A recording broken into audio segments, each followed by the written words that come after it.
Boa tarde a todos.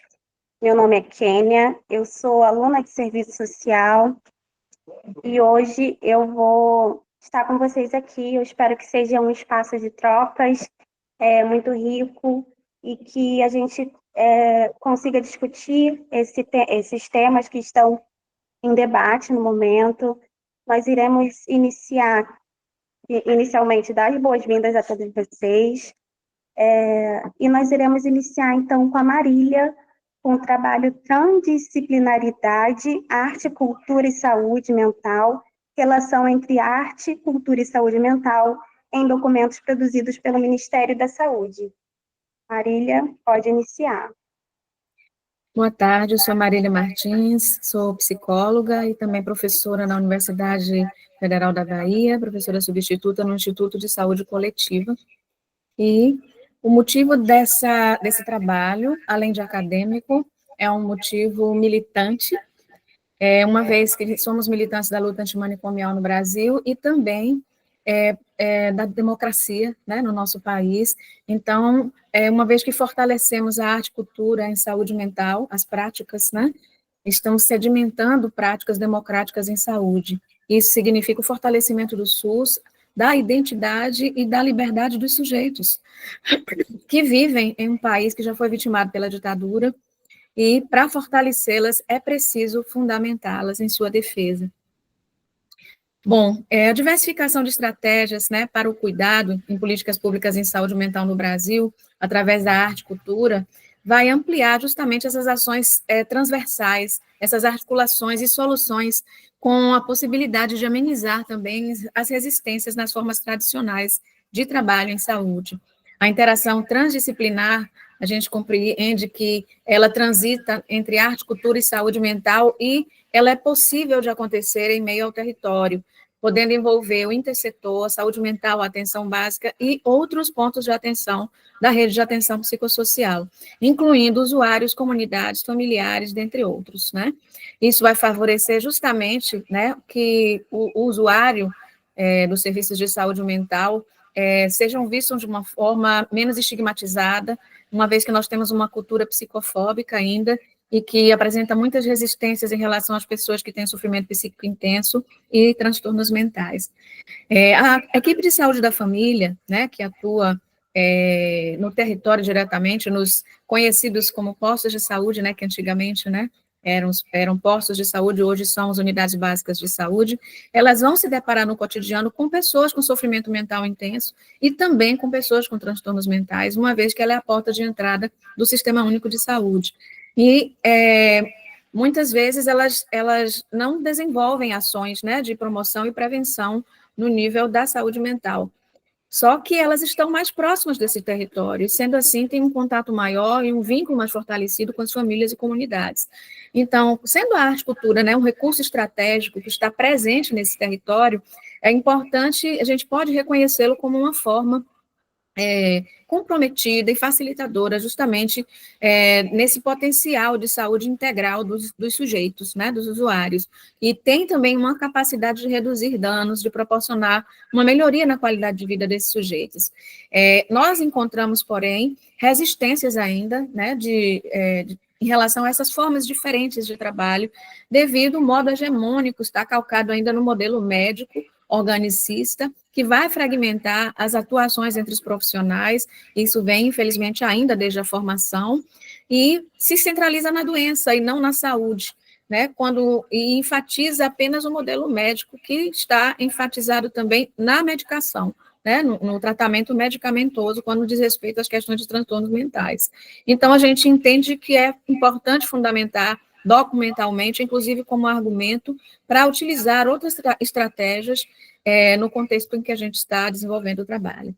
As equipes e os equipamentos, né, de saúde, eles são mobilizados por uma necessidade realmente complexa, né, e existencial. E juntos, na força coletiva, eles conseguem, né, é possível conseguir desenvolver uma forma de produção de saúde mais corresponsabilizada. Então, isso está presente na visão do SUS, na visão também da rede de atenção psicossocial, que é o trabalho em rede, como diz o próprio nome, né, rede de atenção psicossocial. E esse tipo de trabalho, ele vai estimular justamente a autonomia vai reforçar a cidadania, a inclusão social de pessoas com transtornos mentais e, ao mesmo tempo, vai oferecer também uma possibilidade de alívio para o sofrimento psíquico. As práticas culturais, elas também têm um papel simbólico, né, que é percebido nesse contexto, e ele é fundamental para a construção dessa saúde, porque ele traz uma possibilidade também de regeneração dos afetos e também das identidades dessas pessoas. Há estudos, inclusive, que apontam que o uso da arte e cultura no âmbito da atenção básica já é considerado promissor, né, como os estudos de Araújo, de Câmara e outros.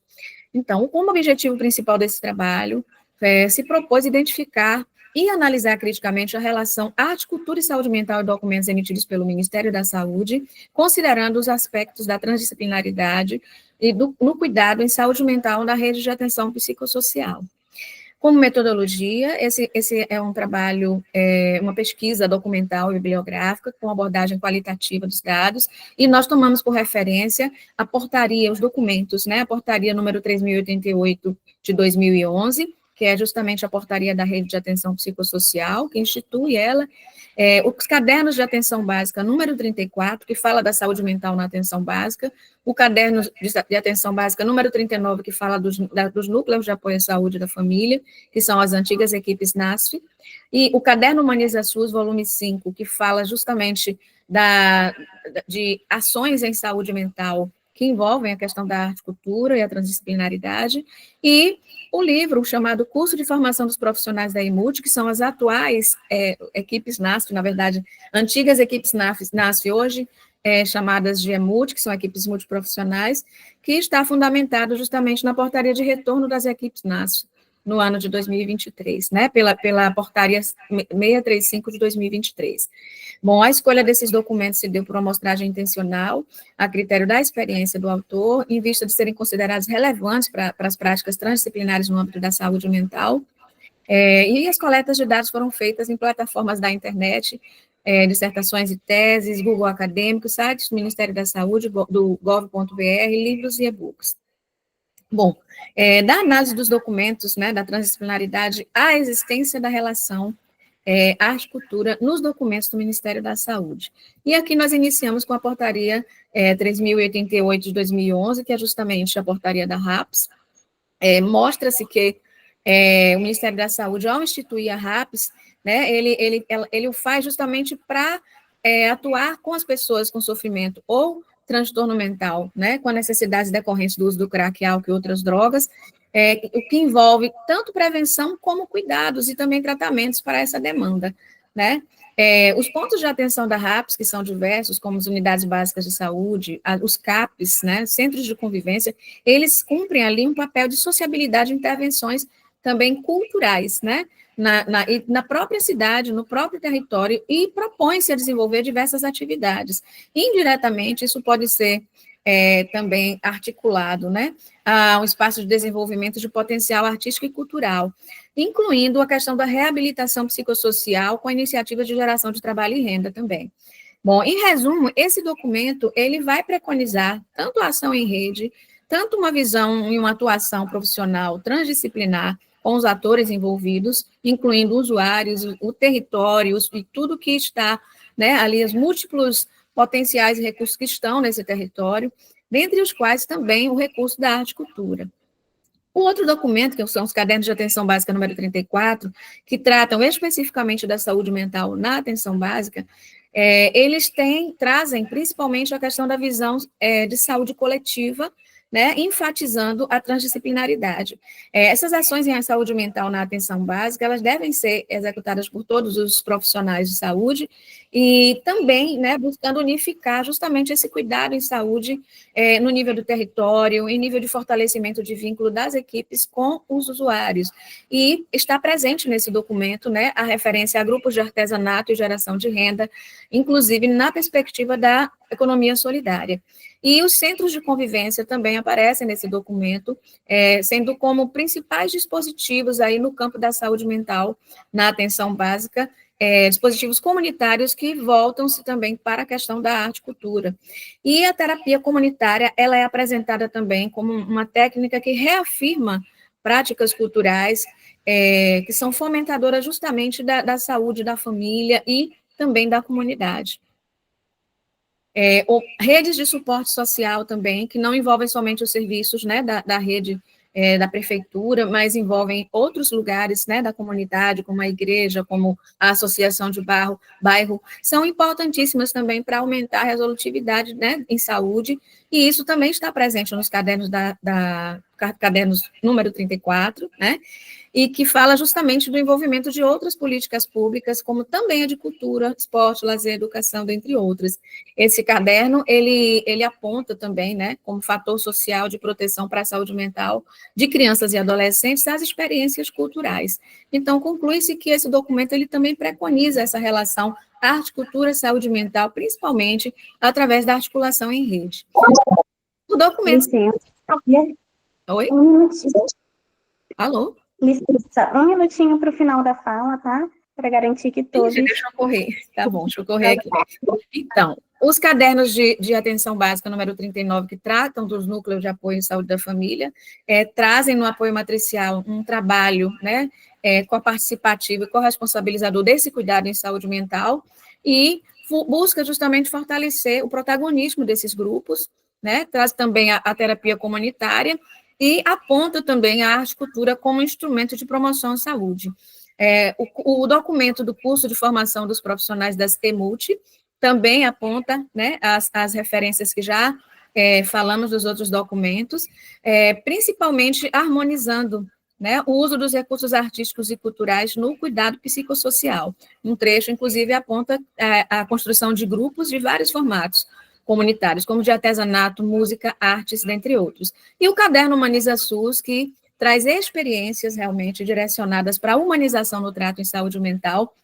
Ele aponta justamente esse cuidado mais humanizado do sofrimento psíquico, e também destaca o cuidado transdisciplinar, interdisciplinar, e a importância do trabalho em rede, trazendo vários exemplos de trabalhos realizados através da arte e cultura, dentro do contexto da saúde mental, como fonte de alívio ao sofrimento psíquico também, né, como, por exemplo, grafitagem, hip hop, poesia e outros, mostrando a potência da arte e cultura como dispositivo grupal, que vai favorecer também, gente, a quebra dos paradigmas e dos estigmas da loucura na comunidade. Então, além de ser, né, um recurso potencializador do resgate da autonomia, né, e também da elaboração do sofrimento psíquico.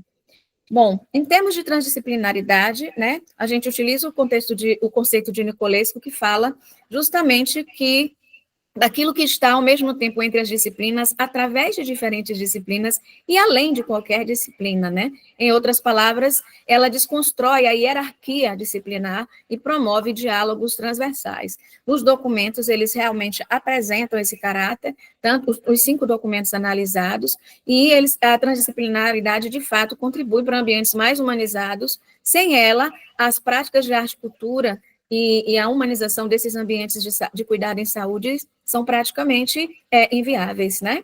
Então, além disso, facilita a inclusão social e a humanização nesse trato do sofrimento psíquico. Como considerações finais, né, a gente conclui que os documentos estudados, eles apontam justamente para um contexto de transdisciplinaridade no trabalho em rede, possibilitando, fundamentando, legitimando as práticas de arte e cultura no contexto da saúde mental, seja na atenção básica ou na saúde mental, na rede de atenção psicossocial. Não, ou seja, não é um trabalho a mais, né, apesar das resistências que existem, né, que estão presentes a partir de algumas equipes de saúde, que acham que não são práticas da saúde. Existe uma fundamentação, né, científica e documental para isso, e é importante a gente ressaltar a importância do envolvimento do território, né, das ações transdisciplinares, para que isso seja efetivado. Bem como é algo novo, é algo desafiante, principalmente no âmbito da formação dos profissionais de saúde, isso precisa ser mais enfatizado, né, porque envolve a corresponsabilização do cuidado. Oi? Oi? Não ouvi? A senhora finalizou a apresentação? Está cortando. Está me ouvindo? Agora sim. Tá bom, não só para informar que já finalizou o tempo, se a senhora puder concluir. Sim, vou desfechar aqui. Obrigada. Então, em resumo, né, é preciso produzir, né, políticas públicas culturais que estejam coadunando, né, e trabalhando mais em parceria com a arte e saúde mental, né, e os setores, né, de atenção básica e saúde mental, e tendo os documentos, né, fundamentado isso, do ponto de vista de contribuírem também para essas práticas ampliadoras, né, e de estratégias criativas, fortalecedoras de identidades, que descentralizam a visão, né, da doença e focalizam nas potências dos usuários, né, e também possibilitam, né, uma cultura de geração de renda, né, da economia solidária e do protagonismo dessas pessoas. Aqui estão as nossas referências, e nós queremos apenas ilustrar, em nível de imagens, trabalhos que são desenvolvidos no município de Embu das Artes, em São Paulo, que trazem o cuidado em saúde mental através da arte e cultura, e num modo comunitário, territorial e de cuidado compartilhado entre setores e comunidade, familiares e usuários. Então, aqui nós temos algumas imagens do Centro Cultural, né, de espaços em que os usuários, né, da saúde mental estão ali transitando e participando de atividades de arte e cultura, cooperativas, num parque chamado Parque Riso, onde eles têm um quiosque em que eles vendem as próprias produções deles. Aqui nós temos trabalho de argila no Centro de Referência à Juventude, terapia comunitária, rodas terapêuticas, e muito obrigada, gente. Um abraço e que vamos fortalecer o SUS, e defender o SUS não é uma questão de opinião, é uma questão de cidadania. Juntos, né, somos muito mais potentes do que sozinhos. Muito obrigada, Marília, pela fala, pela contribuição ao debate. Vou reforçar também que os 10 minutos é para que todos garantam, né, o espaço de fala, e vou chamar o Natanael, que é o mediador desse GT, ok?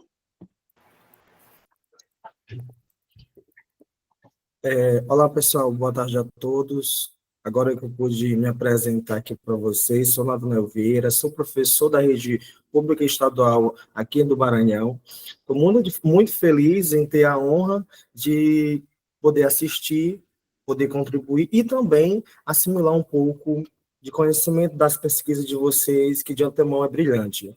Sou mestrando em letras, pela Universidade também Estadual do Maranhão, e sou bolsista também. Então, nesse momento, eu estou apenas como mediador desse GT, juntamente com a nossa querida monitora, que está auxiliando de forma impecável. Sintam-se à vontade, acolhidos, e qualquer coisa estou à disposição de todos. Boa apresentação a todos.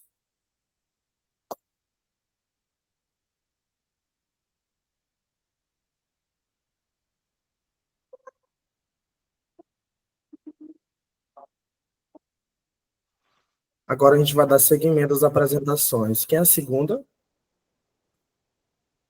Deixa eu ver aqui. O Maico Leandro está presente? Eu aqui. Boa tarde, gente. Nesse momento, a gente vai ter a apresentação do Maico Leandro, a Conceição, onde vai apresentar a pesquisa Reforma Psiquiátrica Brasileira, um olhar sobre os avanços e desafios das estratégias de desinstitucionalização. Fica à vontade. Bom, boa tarde a todas, a todos. Bom, gente, eu peço desculpa, eu tô com uma gripe forte, então estou extremamente rouco. Bom, eu me chamo Maicon, eu sou doutorando em ciência política pela UFSCar, e eu vou trazer alguns dados da minha pesquisa em andamento ainda, né, do doutorado, né? Então, essa pesquisa visa analisar o processo de desinstitucionalização, né, das pessoas ingressas dos hospitais psiquiátricos, né, e do hospital de custódia, e também tanto das comunidades terapêuticas recentemente, né, e de outras instituições privativas de liberdade, né. Então, eu quero entender, primeiramente, como se dá as políticas públicas no cotidiano, né. Então, eu realizei um estudo etnográfico, né, na cidade de São Paulo. Eu fiz pesquisa tanto no CAPES 3, tipo 3, tanto no CAPES álcool e drogas e, sobretudo, nas moradias, né. Então, eu queria entender como que esse processo da reforma psiquiátrica, né, como já proposto por Paulo Amarante, né, dos eixos de política, jurídica, das socioculturais, técnico-assistenciais, né, então, eu queria entender como que você dá isso na prática, né. Eu fiz entrevista com os trabalhadores, né, atualmente eu já fiz 21 entrevistas, e eu faço observação participante com os usuários, né. Eu acho que o primeiro ponto para mostrar, assim, o dia a dia, principalmente dos serviços residenciais terapêuticos, é que muitos alegam a invisibilidade, né, do cuidado deles, sobretudo em relação também ao CAPS, né, por que eu falo isso? Como eu sou da ciência política, né, o SUS nasceu principalmente de descentralização, né, tem um território em particular que eu acho muito interessante, a UBS é do Estado, o CAPES é de via direta em São Paulo, né? Então, é da prefeitura, administrado diretamente, e a moradia é uma organização social da saúde, né? Então, os trabalhadores alegam isso, né? Esse conflito no dia a dia entre eles e a falta de comunicação, né? Que afeta diretamente os usuários, né? Outro ponto também é sobre os desafios, né, do processo de desinstitucionalização envolvendo as pessoas de hospital de custódia, né. Tivemos a portaria de 2023, em São Paulo já está chegando muita gente, sobretudo, o estado de São Paulo ainda tem o maior número, né, de pessoas ainda em hospital de custódia, e os trabalhadores alegam, né, eles em nenhum momento, nenhum é contrário à desinstitucionalização, mas eles falam o conflito com o judiciário, né? Não tem nenhuma equipe que faz essa alegação, né? Essa mediação, né? Desde quando a pessoa vem para a moradia, né? Então, os trabalhadores, eles alegam, vários, né? Eles falam que a reforma psiquiátrica está mudando muito, né? O perfil dos moradores também, eu acho que muitos os egressos dos hospitais psiquiátricos, eles já estão idosos, né? Então, acho que a gente percebe isso, né, na reforma psiquiátrica, como lidar com o envelhecimento, né? Muitos trabalhadores falam assim que não vê mais saúde mental, assim, no sentido de um sofrimento, né? Mas acho que outros caminhos, né? E em relação aos hospitais de custódia, né, o que está chegando em São Paulo, geralmente eles na moradia que tem trabalhador 24 horas, né? Então, como se dá esse conflito no dia a dia, né? Outro caso também, a gente percebe assim, as tecnologias, né, as novas tecnologias, tanto do CAPES, né? Eu conversei com vários usuários, né, sobretudo a juventude, né, que eles falam, muitas das vezes eles falam que eles não se sentem mais, como se diz, pertencente, no sentido de, eles não querem mais ficar pintando, né, eles querem outras atividades, sobretudo tecnológicas, né. Eu já conversei com os usuários no CAPES, assim, que eles gostam muito de YouTube, então eles querem ser influenciador, perceber essas relações, né. E outro dado também, né, que é bem presente no dia a dia, sobretudo no CAPS Álcool e Drogas, são as comunidades terapêuticas, né, então tem contato, assim, né, direto com os usuários que em algum momento da vida já passaram por elas, né, então, e outro dado também, né, de perceber como que se dá, né, as políticas públicas diariamente, né, então, o que está acontecendo? Eu já falei da relação, né, dos trabalhadores, né? Muitos alegam que estão extremamente sobrecarregados, né? E perceber esse desíndice também de resistência, né? O que está acontecendo em São Paulo é uma ampliação agora das terceirizadas, né? Que a reforma psiquiátrica já nasceu, né? Os CAPs, muitos CAPs já eram da organizações sociais da saúde, né? Mas agora quase todas as UBSs, né? Então eu fiz entrevista com vários trabalhadores que eles falam assim que eles têm que às vezes mudar completamente a área deles, né? Eu conversei com uma que era psicóloga da UBS, que virou terceirizada e ela teve que ir para um serviço até se aposentar, né? Então, nesse serviço álcool e drogas, e ela fala que na literatura dela ela não tem muito interesse, né, afinidade, só que ela tem que trabalhar, né? Então, e outro caso, pensar também como se dá essa desinstitucionalização, né? A minha pesquisa, assim, durante a pesquisa de campo, eu percebo muito que tem dois perfis, assim, né? Se a pessoa tem um pouco mais de autonomia, e se ela for homem, ela não enfrenta muito violência, assim, dos cuidadores, né, de controle. Ela permite, assim, a pessoa consegue sair, transitar, fazer vários passeios individuais, né?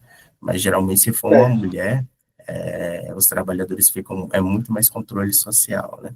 E perceber como que se dá, né, a relação do trabalho, né, os usuários já têm benefícios sociais, né, não são Quero todos, saber a soma da tua mas, primeira, segunda e terceira. Ai, para. mas de perceber isso, Primeiro e segundo é 7, né? a falta de, às vezes, oportunidade. Geralmente eles fazem passeios guiados, né, assistidos por toda a equipe, mas a relação do trabalho ainda, da economia solidária, é muito invisibilizada ainda na rede, né. Eu acho que seria isso, gente. Muito obrigado.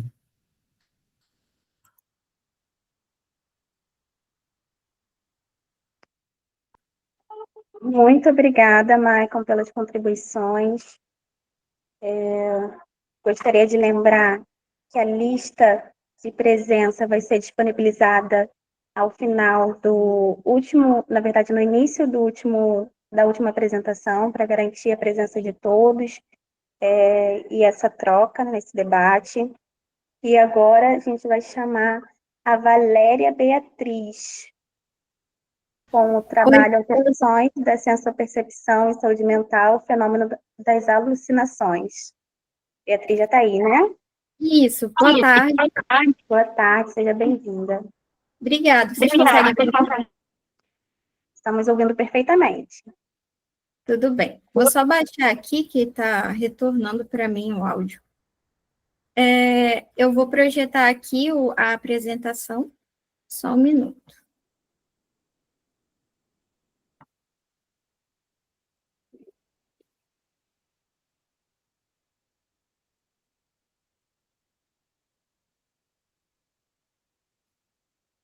Vocês conseguem visualizar?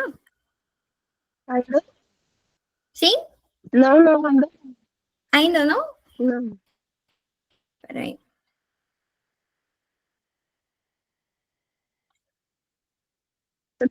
Agora está começando. Está começando. Agora foi? Sim, agora sim. Foi, perfeito. Tá tudo certo, né? Todo mundo tá vendo? Sim, perfeito. Certinho.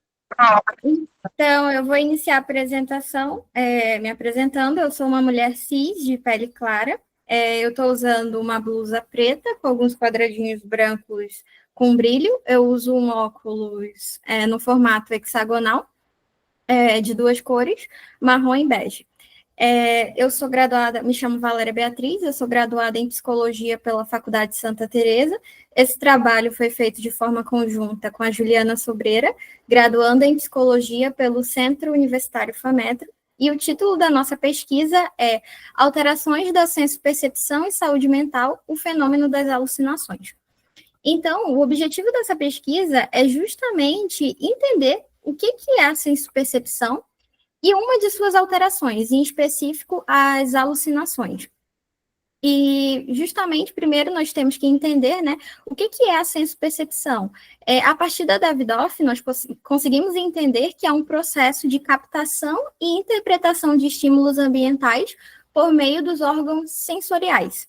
E é fundamental entender esse processo sensoperceptivo, tendo em vista, né, que é por meio dele que o sujeito ele consegue se orientar no mundo em que ele está inserido. E quando há uma alteração sensoperceptiva, pode ocorrer o fenômeno das alucinações, que em específico é o que nós estamos trabalhando aqui nessa pesquisa.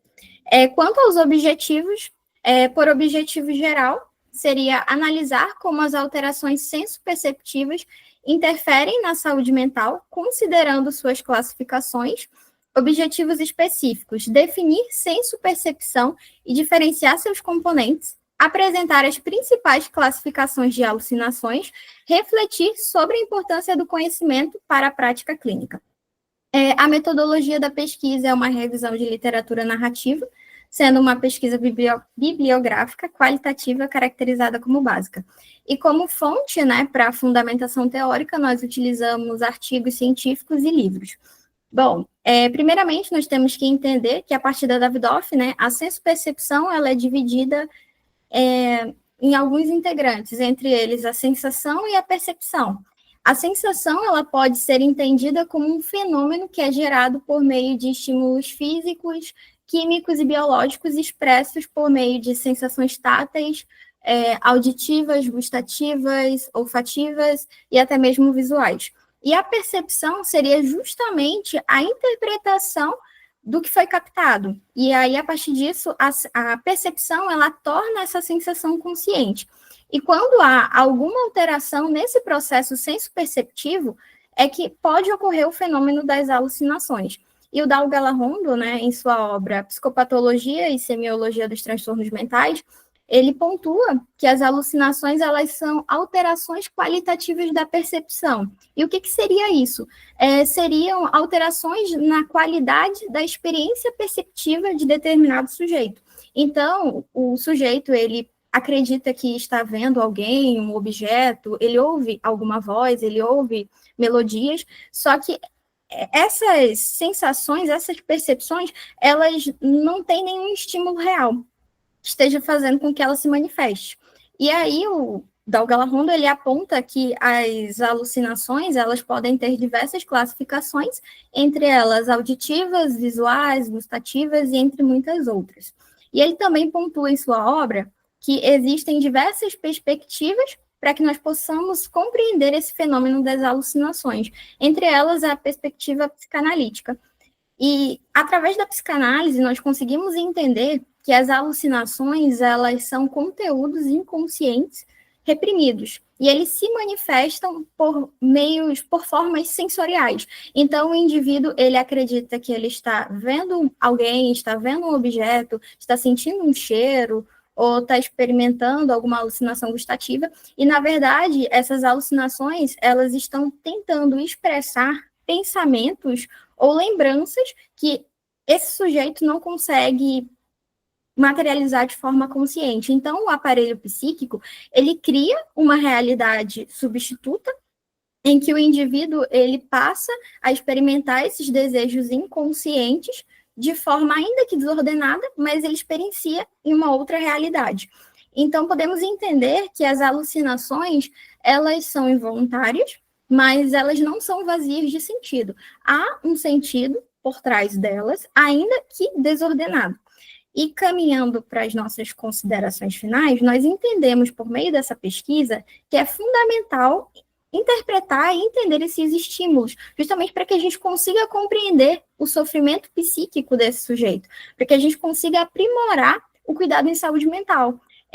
Desenvolver um diagnóstico clínico assertivo, uma escuta qualificada que permita, né, um cuidado integral e humanizado desse sujeito. Essas são as nossas referências bibliográficas e eu agradeço a atenção de todos. Vou parar de compartilhar aqui, tá bom? Só um minuto. E é isso, obrigada.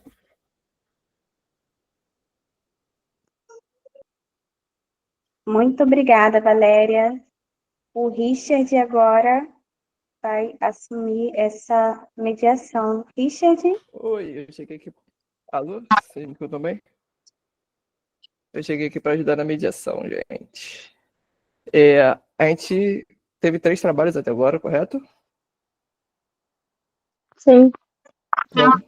Correto. Vamos passar agora para o quarto e a gente abre para um debate, um tempo de 10 minutos. Tá. O quarto trabalho eu vou chamar, intitulado A Invisibilidade do Espectro Assexual em Interface com o Discurso Alonormativo, da Juliana, Valéria e Mahara. Já estão presentes?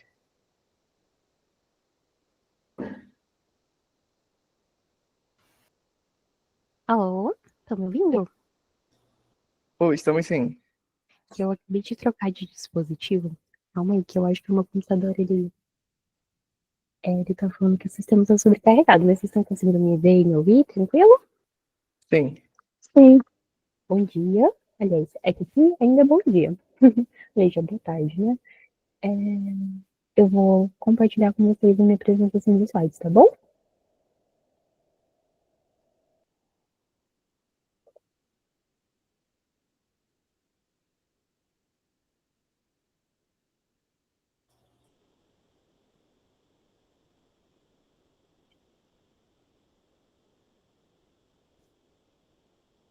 Vocês estão conseguindo ver a minha tela? Sim. Ok. Novamente, boa tarde. Meu nome é Juliana Sobreira, eu sou finalista do curso de Psicologia, me formo agora no mês que vem. Eu desenvolvi esse trabalho intitulado Invisibilidade do Espectro Sexual e Interface com Discurso Normativo, em parceria com a Valéria Beatriz, psicóloga, e a Mahara Hayden, também psicóloga. Então, para dar a introdução a esse tema, vamos começar entendendo o que é a assexualidade.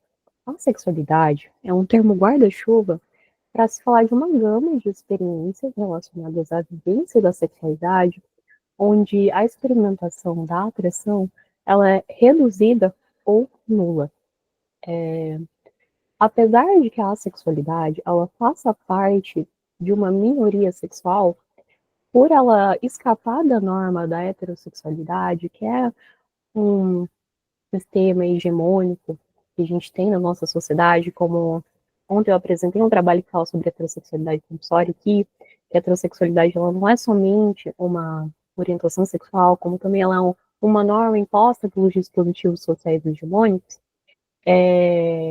A população assexual ela enfrenta essa exclusão e essa invisibilidade até mesmo dentro do próprio movimento LGBT, e isso se dá por conta da normatividade sexual que está enraizada na base da nossa sociedade.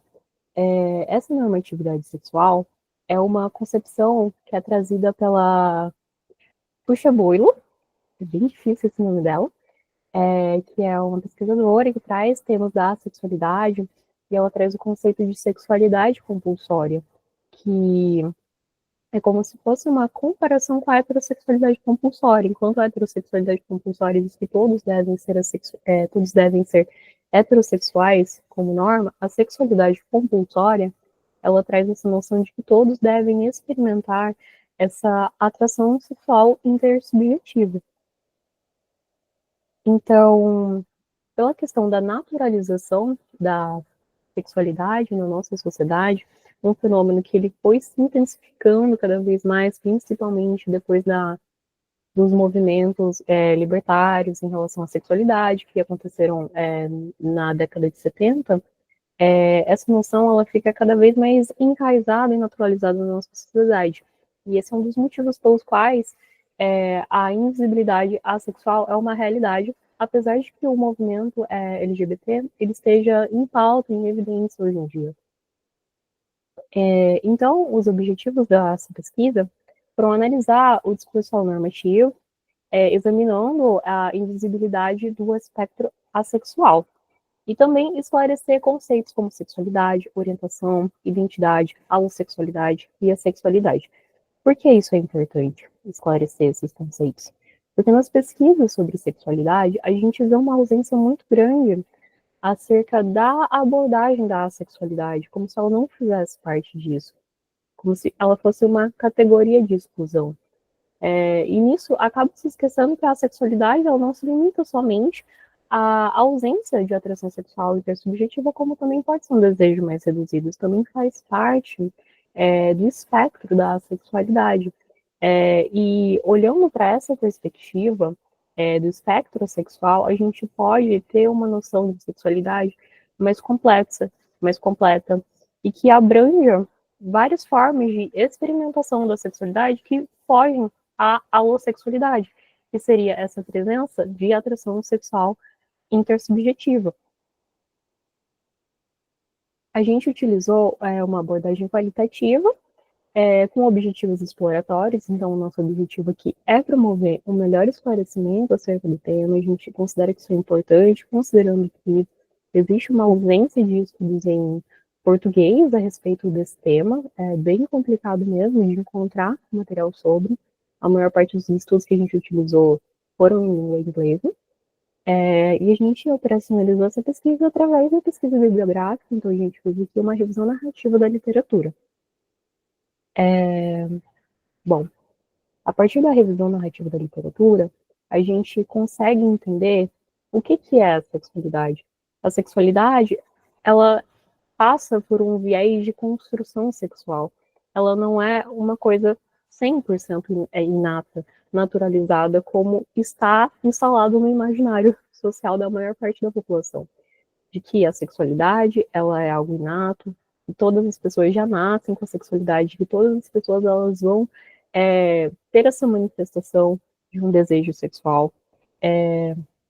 Então, visitando a literatura, a gente consegue entender que a sexualidade ela se constrói também na interface com a sociedade, o nosso desejo, a nossa expressão, a nossa orientação sexual.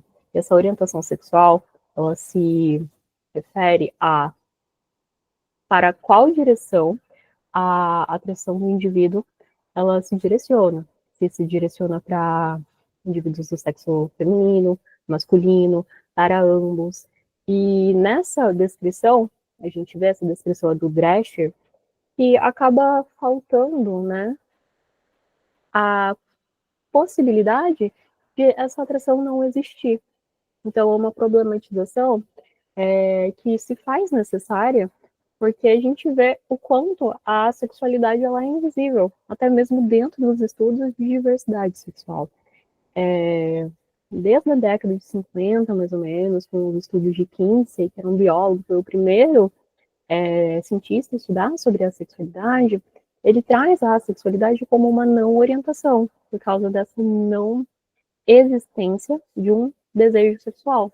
Mas os estudos assexuais, nos contemporâneos, eles já trazem a sexualidade como uma orientação legítima e também como uma identidade sexual. E é importante diferenciar a identidade sexual de orientação sexual, porque enquanto a orientação sexual, como eu falei, ela diz respeito à direção das tendências de reação erótica da pessoa, a identidade é a forma como a pessoa se identifica socialmente a respeito disso, e são rótulos construídos pela sociedade para que a gente possa significar as nossas experiências.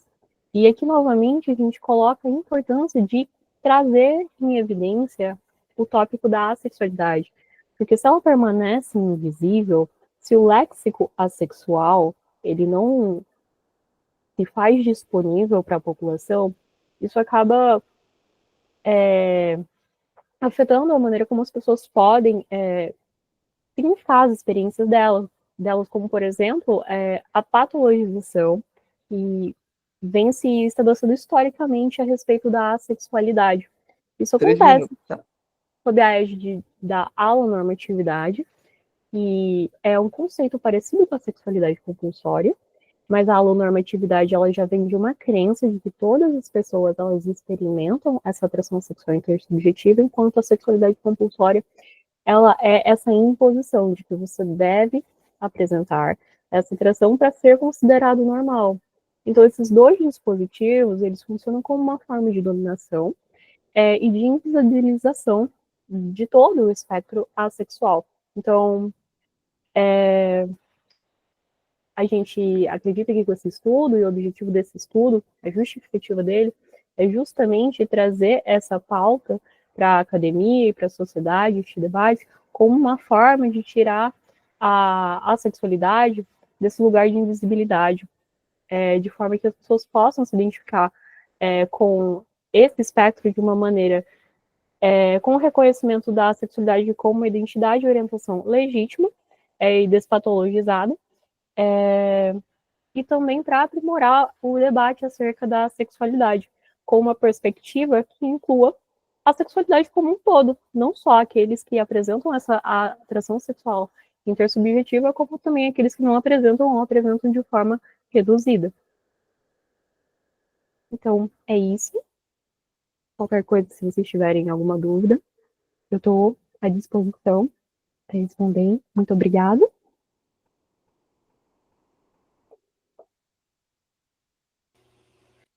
A gente que agradece, Juliana.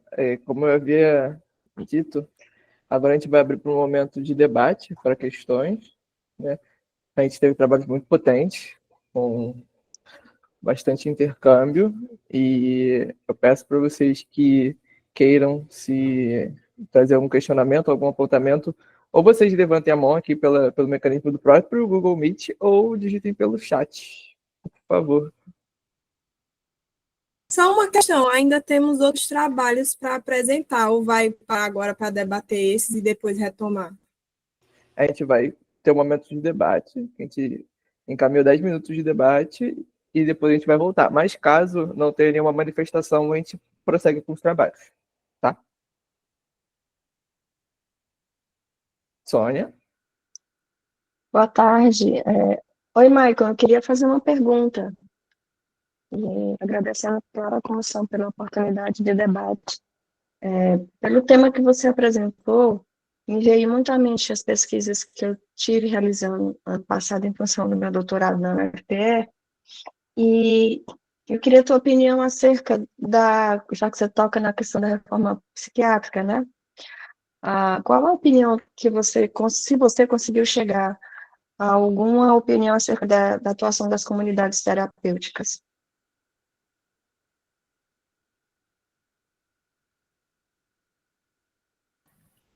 Então, em relação às comunidades terapêuticas, né, tem pouca, acho que um quesito, né, o de dados oficiais, assim, do Ministério da Saúde é bem complicado, né, temos uma tentativa, né, de regularizar ela, né, de ter a comissão, né, mas recentemente, assim, de literatura, né, acho que os conselhos, né, que fazem toda a fiscalização, né.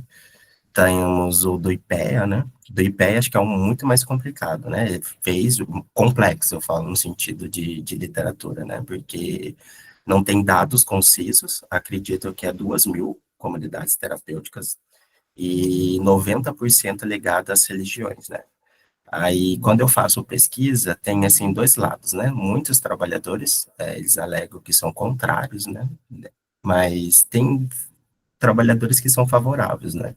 Teve uma entrevista que eu fiz, que o trabalhador falou que já teve contato com as comunidades terapêuticas, né? Uma coisa para falar, né? As comunidades terapêuticas, elas nunca deixaram de existir na rede, né?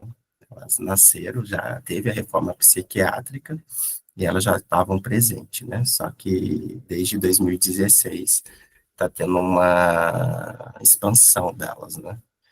E em relação aos trabalhadores, né? Eles falam assim que a questão não é olhar outros modelos, né? Até no sentido religioso, né?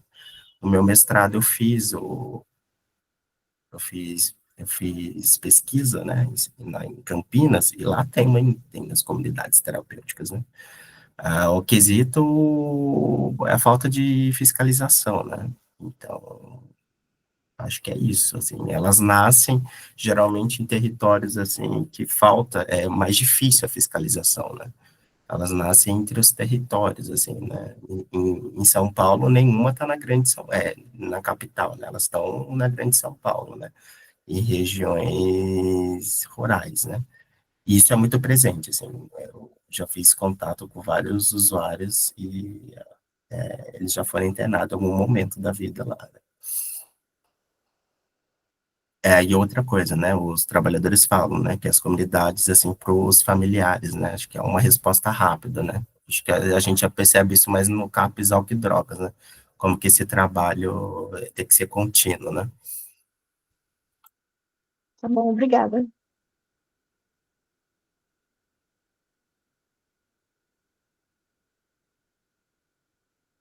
Caso alguém queira fazer algum apontamento, traçar algum comentário, fique à vontade. Esse espaço de debate é literalmente para isso, para a gente ter esse intercâmbio, tá?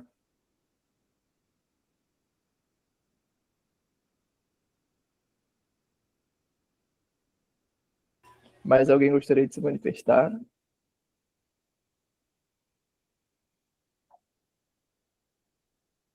Então, acho que a gente pode seguir com a segunda parte do GT, né? Caminhando em direção ao término dele, com os trabalhos para serem apresentados. Agora, o trabalho intitulado A Patologização e Medicalização da Infância como Ferramenta de Controle da Singularidade nas Escolas, da Maria Eduarda Coelho Santos. Lembrando que são 10 minutinhos de fala.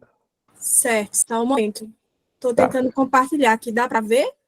Dá sim. Eu vou te avisar quando tiver faltando 3 minutos, tá bom? Tá certo, obrigada. Deixa eu colocar aqui. Tá dando para ver direitinho, né? Boa tarde, gente. Me chamo Maria Eduarda Coelho, eu sou psicóloga clínica, gestalterapeuta e atualmente mestrando em Direitos Humanos pela UFPE. E queria trazer esse tema da patologização e medicalização da infância como ferramenta de controle da singularidade nas escolas.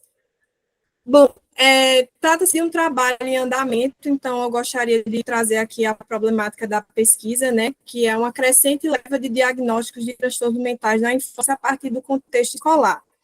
E eu tomei como pergunta condutora como esse fenômeno de patologização e medicalização da infância pode se configurar como controle da singularidade infantil nas escolas. E aí nos leva à questão, né, de por que pesquisar sobre a patologização e medicalização da infância e a sua relação com o ambiente escolar. A gente entende que, como instituição primária social, Durkheim coloca a família como segunda a escola, né, além de outras. E há um intercâmbio, né, muito próximo entre elas, né, entre escola e família, a gente entende aí, especialmente a primeira infância, que é quando as crianças estão sendo inseridas aí dentro do ambiente escolar. E a gente entende também a volta de um modelo de padronização muito grande nas escolas hoje em dia, né, como acontecia no passado, né, no qual a gente, inclusive, pode trazer esse debate para dentro da pedagogia, né, e a gente entende que a Montessori foi extremamente revolucionária quando ela propôs o exercício da autonomia e a liberdade da criança de ser criança, né, de ter aquele brincar dentro do contexto escolar.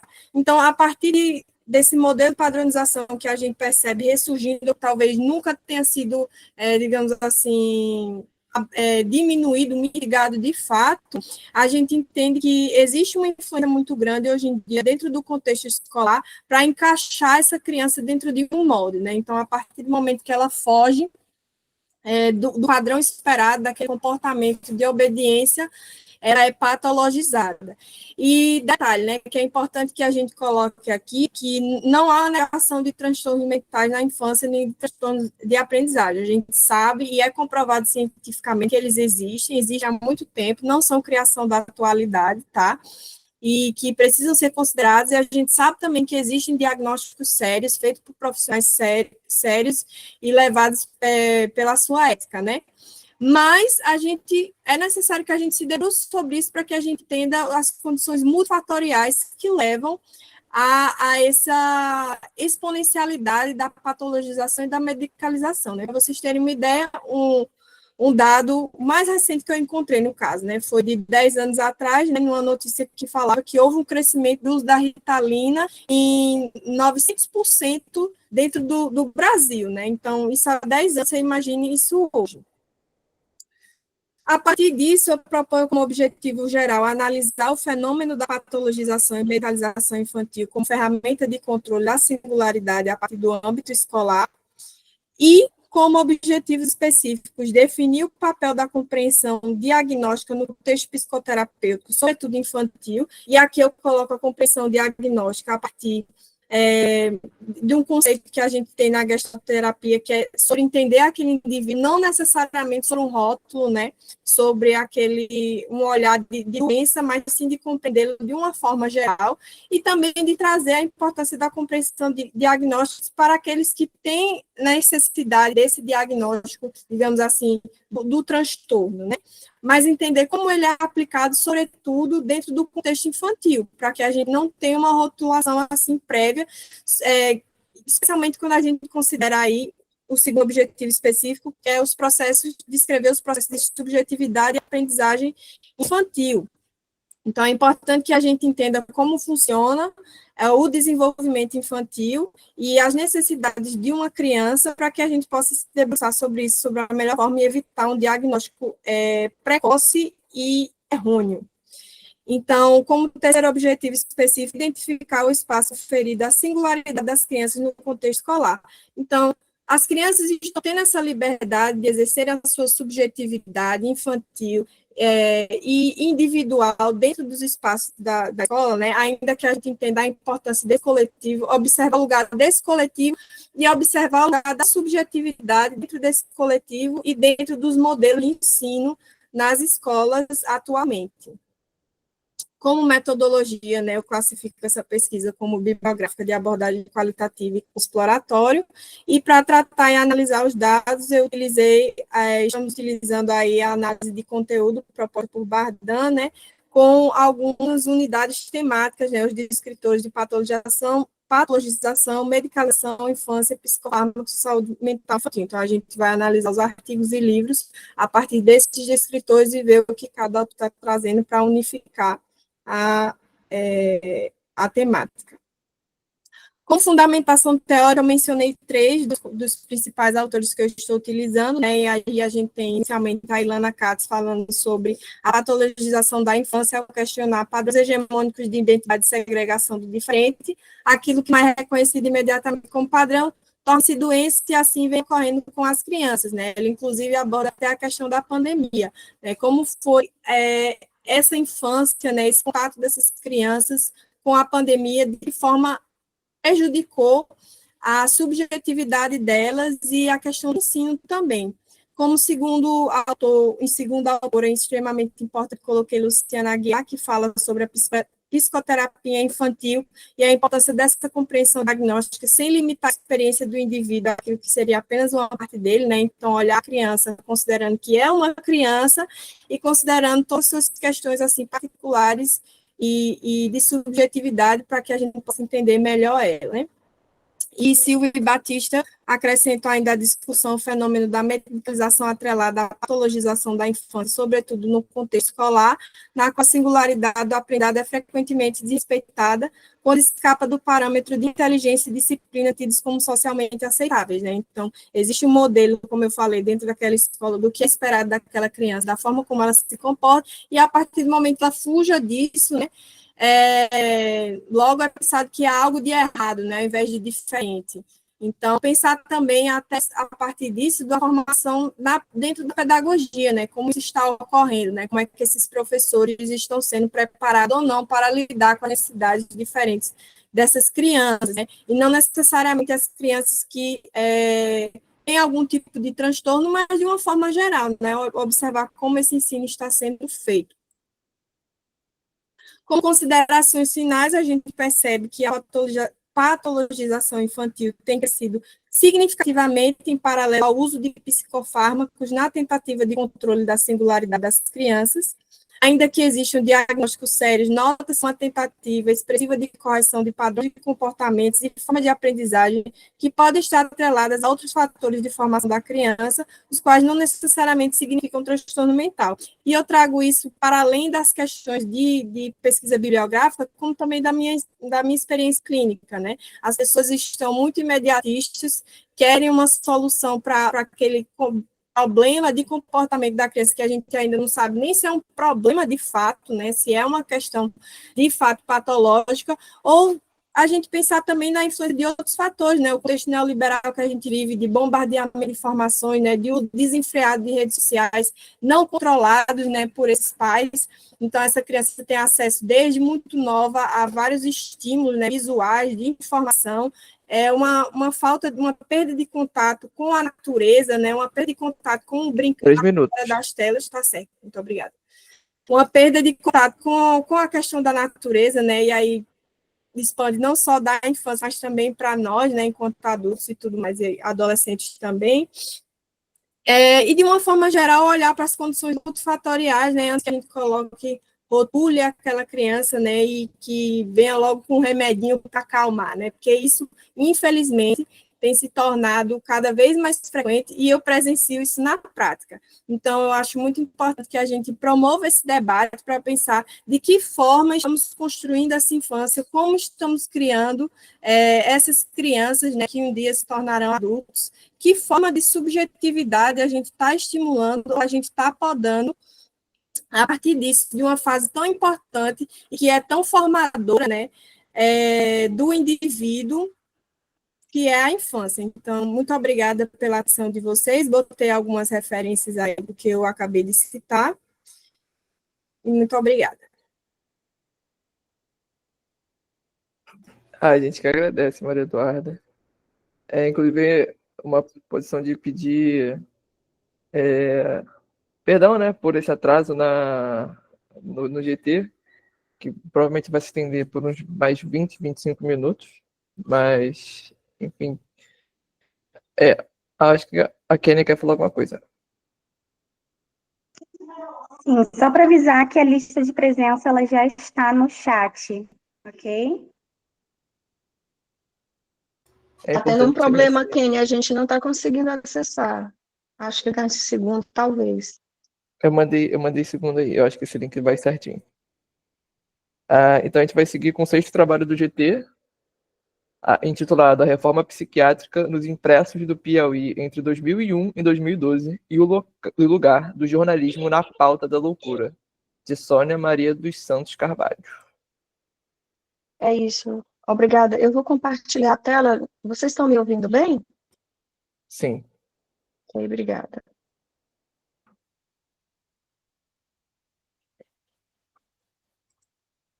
Só um segundo.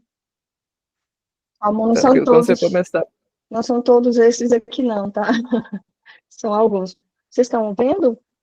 Sim, vou começar a contar o tempo a partir de agora, tá? Então, agradecendo a atenção de todos e a comissão organizadora, eu quero trazer a vocês o meu trabalho, mas antes um exercício de convidá-los a vir comigo a 2019, caminhando pelos corredores do maior hospital psiquiátrico do meu estado, chamado Hospital Aurélio de Abreu, referência no tratamento e na internação, né, de pessoas com transtornos mentais.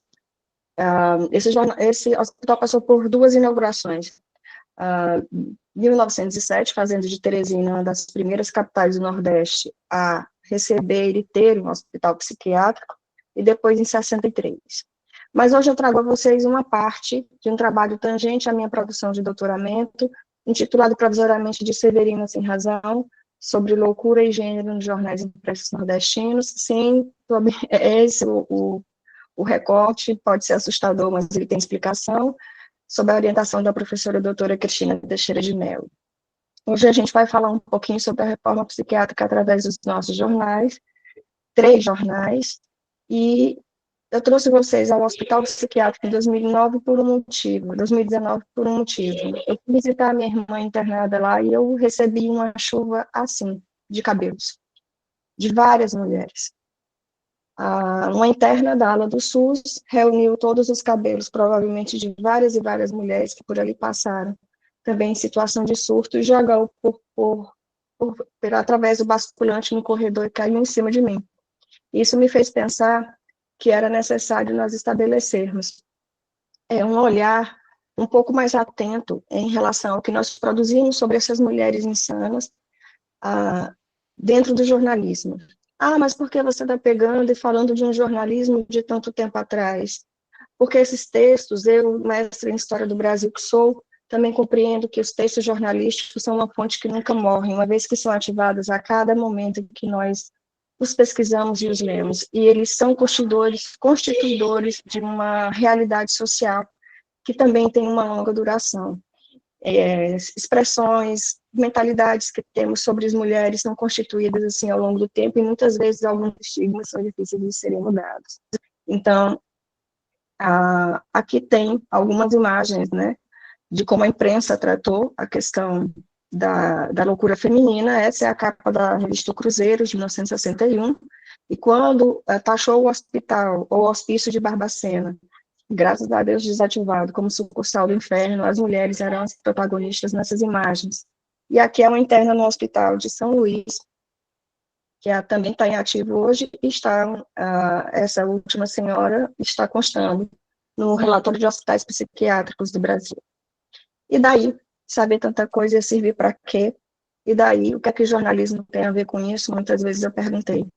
A primeira coisa que eu respondo é que sim, nós constituímos identidades, e sim, mais cedo do que a gente imaginava, nós nos defrontamos com publicações como essa. Família luta pela internação de uma mulher com problemas mentais.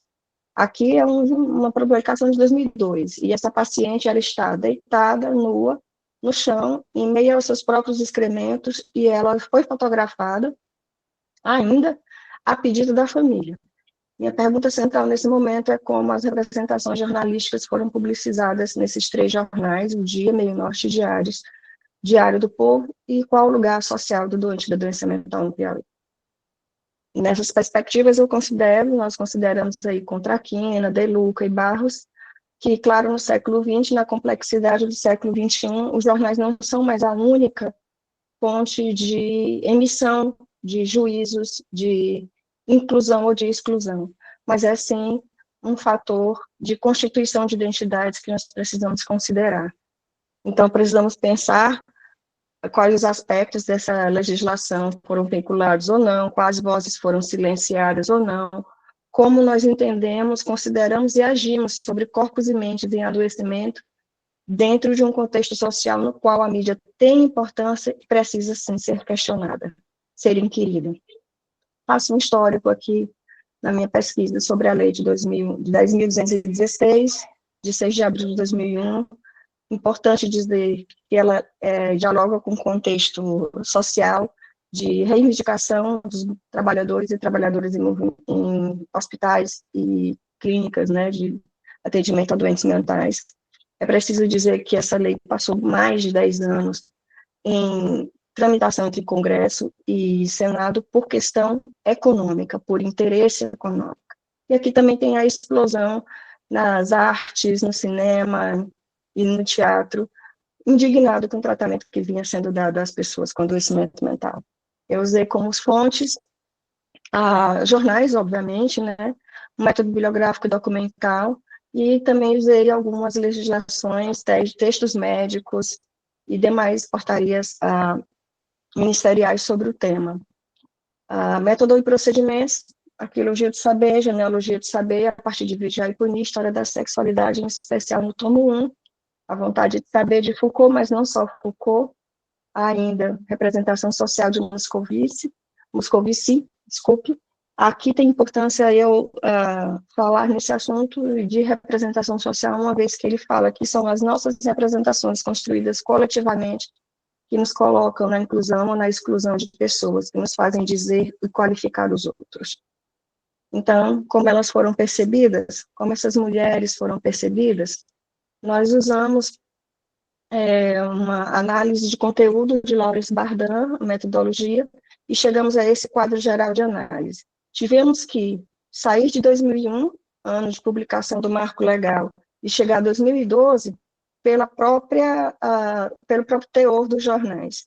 Nós não vimos, nesses primeiros anos, se chegar a fundo de pontos importantes do marco legal, como, por exemplo, a necessidade de se investir na família, de uma ressocialização baseada no cuidado coletivo, e também na empregabilidade do portador de doença mental, fazendo com que os hospitais fossem apenas usados em momentos de grande surto do paciente e que os hospitais gerais abrissem suas vagas para esses leitos em específico. Para vocês terem ideia, o nosso maior hospital geral, aqui, público, os médicos foram completamente contra, e até hoje, passado tanto tempo da lei, nenhum leito psiquiátrico foi instalado no Hospital Getúlio Vargas.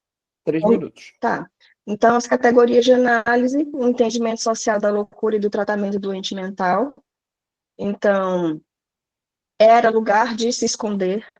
O doente mental era um ente a ser escondido. A reforma psiquiátrica, conflitos e tensões. Não se acreditava em momento nenhum que era necessário e que era possível se romper com a internalização, com a institucionalização, e os debates que vieram depois do poder público era de total inércia e só se tocava no assunto por força da Organização Mundial de Saúde. Então, gente, isso aqui é uma frase forte deixada por um psiquiatra nosso, que chegou a dizer sobre o CAPS. Em assistência psiquiátrica em hospitais gerais, por que não, porque sim, a ácida avaliação psiquiátrica explanada que nos hospícios dos pacientes eram tratados como animais ferozes e no CAPS como animais de estimação. Então, nas minhas considerações finais, eles representaram as mulheres num contexto de reforma psiquiátrica após um lapso temporal que variou de 4 a 9 anos em relação a 2001. O problema da loucura era pautado, mas não associado ao que era previsto em lei, e entender essa lei como um fruto de um movimento social forte. Então, encontramos que ainda assim a hospitalização era aceita e ainda assim a mulher era maior alvo de internação. Internar era a solução desejada. E talvez até que o CAPS pudesse funcionar, mas de forma complementar. Por fim, circulo aqui o rosto da única mulher entre 158 médicos formados na turma de 26 da Bahia, chamada Nilce da Silveira, e eu quero deixar aqui a frase que ela colocou no um dos últimos documentários feitos com ela, quando se perguntou se ela tinha algo mais a acrescentar. Ela disse que há 10 mil modos, usando a frase de Antoine Artaud, filósofo francês, ela disse que há 10 mil modos de ocupar-se da vida, de pertencer à sua época, e há 10 mil modos de pertencer à vida e de lutar pela sua época. E, para mim, fazer essa pesquisa e fazer meu doutorado nessa área é uma forma de lutar pela minha época. Aí, meus contatos, meu agradecimento e atenção a todos. Um bom evento para a gente.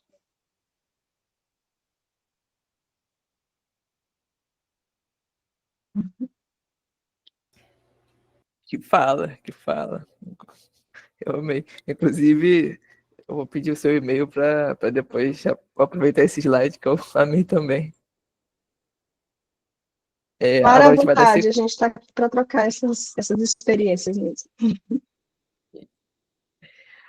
Agora a gente vai dar sequência com o último trabalho do GT, intitulado Desafios para o Acolhimento Noturno em Centro de Atenção Psicossocial Tipo 3, em região metropolitana. A autoria de Maicon Rodrigo da Silveira Torres e de Carla Gilken. Eu não sei se eu falei certo. Tá certo. Como vocês quiserem. Boa tarde, gente. Tudo bem? Vocês me ouvem bem? Estou um Sim. pouco rouca. Beleza.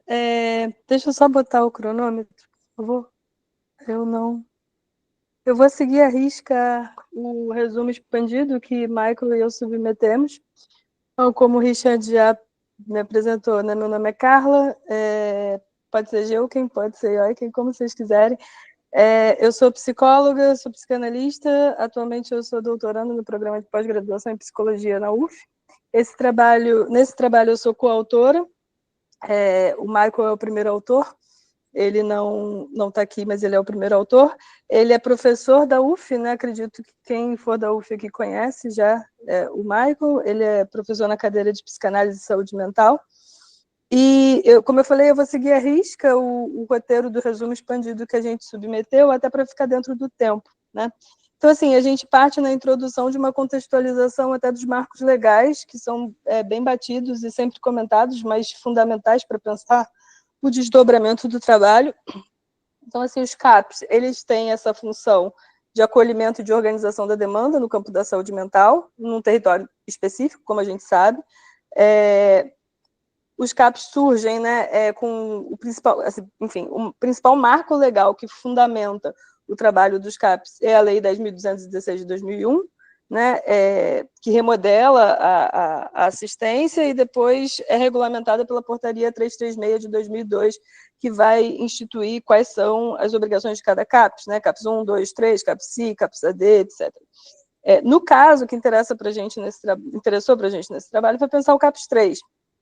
Então, no caso do CAPS 3, a gente sabe que ele se destina a municípios com mais de 200 mil habitantes, que ele oferece atendimento ininterrupto, inclusive. Então, né, a gente pode concluir, finais de semana, feriados, são atendimentos 24 horas, incluindo leitos noturnos, incluindo leitos de acolhimento noturno, na verdade. E aí, passando então para essa etapa do acolhimento noturno, que a gente, inclusive, mencionou no título do trabalho, o que seria um acolhimento noturno em termos legais mesmo? De acordo com o registro das ações ambulatoriais de saúde, escrito na portaria número 854 de 2012, o acolhimento noturno é definido como uma ação de hospitalidade oferecida aos usuários, né, já acompanhados pelo serviço, para manejar as crises relacionadas a transtornos mentais, incluindo situações decorrentes do uso de álcool e outras drogas. O Michael tem um percurso bastante longo nesse campo, tanto para a saúde mental, especialmente nesse campo do álcool e drogas, né? E aí, para que serve, então, um acolhimento noturno? Qual é o objetivo do acolhimento noturno? Já que a gente está indo numa direção contrária à manicomialização, né? o objetivo seria promover justamente o afastamento de algumas situações conflituosas e facilitar a retomada dos laços pelos usuários, tanto que os acolhimentos eles são limitados a 14 dias, né, não poderia passar disso. E aí, para contextualizar ainda na introdução, eu acho importante situar que o CAPS em questão, sobre o qual a gente vai falar no trabalho, ele está situado numa área do Rio de Janeiro, né, como indicado pelo título Metropolitana, que é considerada violenta e sofre intervenções policiais com certa frequência. Então, por conta dessa vulnerabilidade da população, houve grande incentivo a ampliar essa implementação de serviços de atenção à saúde no território, inclusive expandir para o CAPS com CAPS 3. Né? Então, o objetivo desse trabalho seria apresentar de uma maneira breve, né, essas reflexões iniciais sobre os desafios enfrentados pela equipe desse CAPS 3 na atuação junto às crises com esses recursos dos leitos de acolhimento noturno e atenção 24 horas. A metodologia que a gente utilizou foi relato de experiência. Na verdade, foi um relato de experiência baseado nos encontros regulares do supervisor clínico institucional, no caso o Michael, né, que é um psicólogo orientado pela escuta psicanalítica no contexto das políticas públicas. Ele se encontrava, então, periodicamente com a equipe do CAPS e começou a se dar conta de algumas questões ali que poderiam ser trabalhadas e exploradas, e é o que ele começa a fazer, então, nesse trabalho com a minha coautoria, né? E aí, passando para a discussão. Então, quais são essas questões que o trabalho apresenta para discussão? São duas, na verdade, a questão da comunicação, o problema da comunicação entre as equipes e a formação da rede intersetorial. Então, para situar isso, nós mencionamos pegar leite, tá? É uma referência que foi mencionada diretamente no resumo, né? É uma publicação de 2023, são autores que, no trabalho deles, eles afirmam que, para a gente alcançar os nossos objetivos com o acolhimento noturno, o acolhimento noturno ele precisa estar integrado com os outros pontos de cuidado da rede. Né? Parece um pouco óbvio, mas é bom lembrar isso para saber como que se desdobram essas questões que a gente traz no trabalho. Então, ele precisa estar integrado e ele precisa suprir uma lacuna significativa dos cuidados em saúde mental, onde a rede está mais precária ou não está disponível. Né? Nesse CAPS, então, passando agora para a contextualização do serviço, as avaliações para ocupação de leitos em acolhimento noturno, elas ocorriam diariamente, considerando a necessidade ou continuidade dos usuários no serviço. Então, havia discussões em reuniões no começo e no fim dos turnos. Né? Na abertura do turno, se definia quem que seria o responsável pela avaliação, quais os técnicos que seriam responsáveis pela essa avaliação. Né? E também, nesse início do turno, existia um planejamento feito para o caso de eventuais visitas a usuários em leitos de enfermaria e a possibilidade de acolhimento noturno desses usuários, por exemplo, né, para passar eles dos leitos da enfermaria, da internação, para os CAPs. Ou seja, já numa reta final ali de saída da internação, né, assim, do cuidado. E no final do turno eram discutidos os resultados dessas avaliações, as articulações, os planejamentos, inclusive as questões que ficariam para o dia seguinte para serem debatidas, e, enfim. Além de também ser frisadas a necessidade de registrar em ata e prontuário todos esses elementos. Então, a questão do desafio, aí pensando os dois pontos que a gente trouxe, né? Desafio da comunicação. A gente sabe que os CAPs eles funcionam com equipes multiprofissionais, numa lógica transdisciplinar. Então, a equipe ela não tem que se organizar hierarquicamente. O centro dos atendimentos, né, a direção de tratamento, ela é dada pelo usuário, pela escuta do usuário e pela especificidade e singularidade de cada caso. Mas, apesar disso, e apesar dessas reuniões, o que se constatou foi a necessidade de um posicionamento mais claro dos membros que ficavam responsáveis pela avaliação no começo do turno, para que esse encaminhamento fosse mais efetivo. Né? Porque, por exemplo... Beleza, obrigada. Quanto à crise, né? A equipe diurna, ela orienta o acolhimento noturno, mas, no final do turno, quem fica em contato direto com a crise é uma equipe de enfermeiros ou de técnicos em enfermagem. E eles se queixavam de que não havia uma direção muito clara nesse sentido. Então, uma saída que se encontrou para isso foi pensar num articulador de turno, que era alguém que fazia uma certa ponte ali entre a equipe diurna e a noturna, para que isso pudesse ser melhor encaminhado, porque senão só a equipe da noite ficaria responsável por essas avaliações e não seria uma equipe multiprofissional. O segundo ponto seria a construção da rede intersetorial. Né? A gente sabe que toda instituição é insuficiente para lidar com a integralidade do cuidado, mas na experiência relatada, a gente percebe que os dispositivos de atenção à saúde e à crise, eles não conseguem acolher os usuários, os dispositivos da saúde por tempo prolongado. Na verdade, os assistentes sociais não se autorizavam a acompanhar longitudinalmente esses usuários em violação de direitos, em riscos, né? No caso, eu falei que o CAPS ele é situado numa região bastante problemática e algumas vezes a estratégia, inclusive, além das crises, né, era mantê-los ali para ter uma certa proteção social e de direitos mesmo. E essa é uma das questões que aparece no trabalho. Né? Parece que a outra questão se refere ao atendimento dos usuários na rede, em outros dispositivos da rede, por exemplo, numa UPA, numa situação de emergência, em que não são avaliadas questões clínicas mais básicas, como se somente os técnicos dos CAPs tivessem conhecimento suficiente para isso. Um partilhamento velado de uma posição, mas isso aparece e retorna para o CAPS, enfim, isso é uma outra questão também. E quando esses técnicos do CAPS são solicitados numa emergência, por exemplo, para atender um usuário de um serviço de saúde mental, não é para uma construção de rede, é simplesmente para ter alguém que garanta a veracidade do que o paciente está falando, ou para que tenha alguém que valide aquilo que o paciente está falando. Então, isso não é uma construção de rede, né? É uma outra coisa. E aí foram essas duas questões que foram observadas nesse trabalho.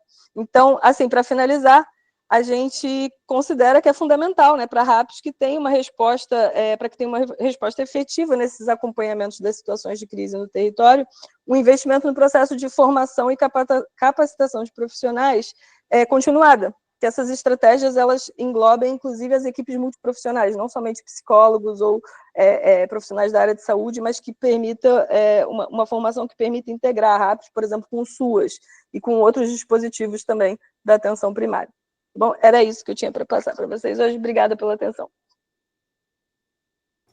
A gente agradece pela fala, Carla. Agora a gente terminou a apresentação dos trabalhos e a gente vai abrir para momento de debate, comentários. Caso alguém sinta vontade de se manifestar, por favor, se manifeste pelo chat ou através do mecanismo de levantar a mão aqui do Google.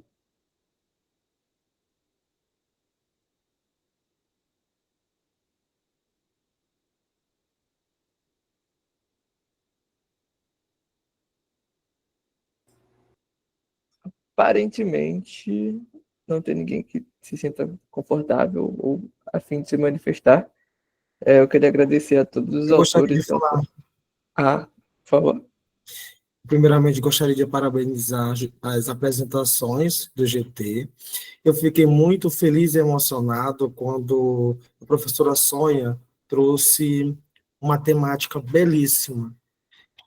Para mim, é uma temática nova, porque eu sou da área de literatura negra, né? E você trouxe um pensamento que realmente me atravessou de modo de incômodos, de reflexões, justamente trazendo o que a pesquisa científica faz com a gente, e trazer esse incômodo mesmo. Eu peguei seu e-mail, seu WhatsApp, porque eu quero traçar alguns diálogos com você, e até mesmo buscar outros aprofundamentos, outros caminhos no meio da pesquisa científica, porque eu estou interessado em pesquisar essa temática que envolve a loucura e sobre essa posição da mulher em torno dessa temática. Então, te parabenizo, fiquei muito feliz e emocionado em ver a sua contribuição em torno dessa pauta. E também parabenizar a todos que se fizeram presente e contribuíram para que a gente concluísse esse evento, esse GT, de forma impecável, realmente. Parabéns.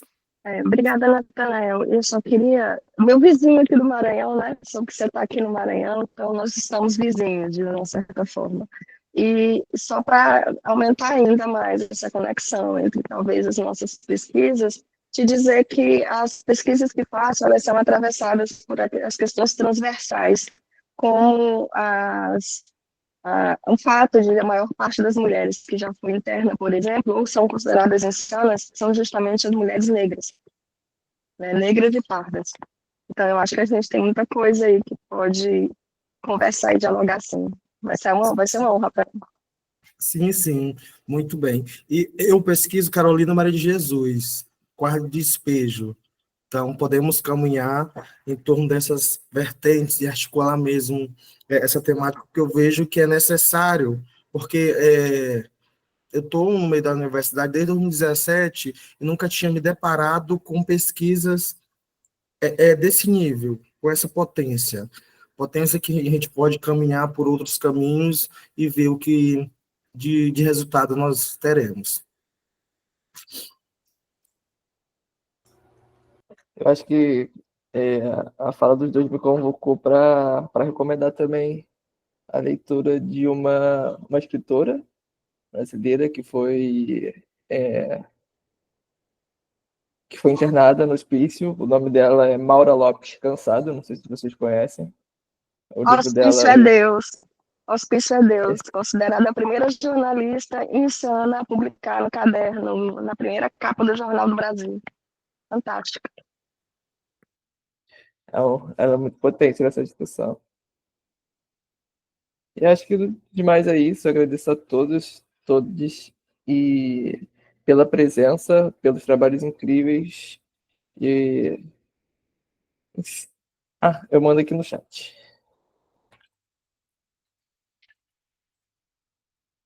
E aguardo vocês no próximo GT, que vai ser daqui a 3 minutos. De novo, eu reitero o pedido de desculpas pelo esse atraso, né? O GT terminaria 2 horas, teoricamente, mas foi ótimo estar com vocês, e é isso.